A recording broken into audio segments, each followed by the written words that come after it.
1947 August 15ರಂದು ಭಾರತಕ್ಕೆ independence ಸಿಕ್ಕಿತು. ಆದರೆ ಒಂದು ಪ್ರಶ್ನೆ, ನಾವು ನಿಜವಾಗಿಯೂ ಸಂಪೂರ್ಣ ಸ್ವತಂತ್ರರಾಗಿದ್ದೀವಾ? ಬ್ರಿಟಿಷ್ ರೂಲ್ ಮುಗಿದಿದ್ದು ಸ್ವಾತಂತ್ರ್ಯದ ಆರಂಭ ಮಾತ್ರ. ನಿಜವಾದ ಇಂಡಿಪೆಂಡೆನ್ಸ್ ಅಂದರೆ ಕಾನೂನು ನಿಮ್ಮ ಪಕ್ಕದಲ್ಲಿರುವುದು.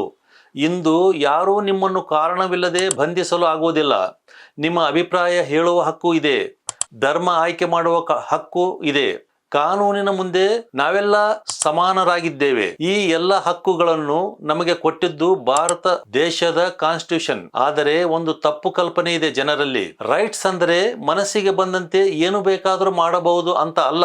ಫ್ರೀಡಮ್ ಬಗ್ಗೆ ಸ್ಪೀಚ್ ಇದೆ, ಆದರೆ ಹೇಟ್ ಸ್ಪೀಚ್ ಮಾಡಲು ಹಕ್ಕಿಲ್ಲ. ಪ್ರೊಟೆಸ್ಟ್ ಮಾಡುವ ಹಕ್ಕಿದೆ, ಆದರೆ ಸಾರ್ವಜನಿಕ ಆಸ್ತಿಯನ್ನು ಹಾನಿ ಮಾಡುವ ಹಕ್ಕಿಲ್ಲ. ಸ್ವಾತಂತ್ರ್ಯ ಅಂದರೆ ರೆಸ್ಪಾನ್ಸಿಬಿಲಿಟಿ ಇಲ್ಲದೆ ಬದುಕೋದು ಅಲ್ಲ, ರೆಸ್ಪಾನ್ಸಿಬಿಲಿಟಿ ಜೊತೆಗೆ ಬದುಕೋದೇ ನಿಜವಾದ ಇಂಡಿಪೆಂಡೆನ್ಸ್. ಈ ಇಂಡಿಪೆಂಡೆನ್ಸ್ ಡೇಗೆ ಒಂದು ವಿಚಾರ ನೆನ್ಪಿಟ್ಟುಕೊಳ್ಳಿ. ದೇಶವನ್ನು ಬಲಿಷ್ಠ ಮಾಡುವುದು ಕೇವಲ ಸೈನಿಕರು ಅಥವಾ ಸರ್ಕಾರ ಅಲ್ಲ, ತಮ್ಮ ರೈಟ್ಸ್ ಗೊತ್ತಿರುವ, ಡ್ಯೂಟೀಸ್ ಪಾಲಿಸುವ ನಾಗರಿಕರು.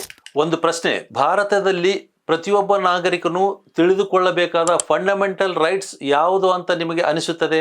ಕಮೆಂಟ್ ಮಾಡಿ. ಈ ವಿಡಿಯೋವನ್ನು ನಿಮ್ಮ ಕುಟುಂಬ ಮತ್ತು ಸ್ನೇಹಿತರ ಜೊತೆ ಶೇರ್ ಮಾಡಿ. Happy independence day. Jai Hind.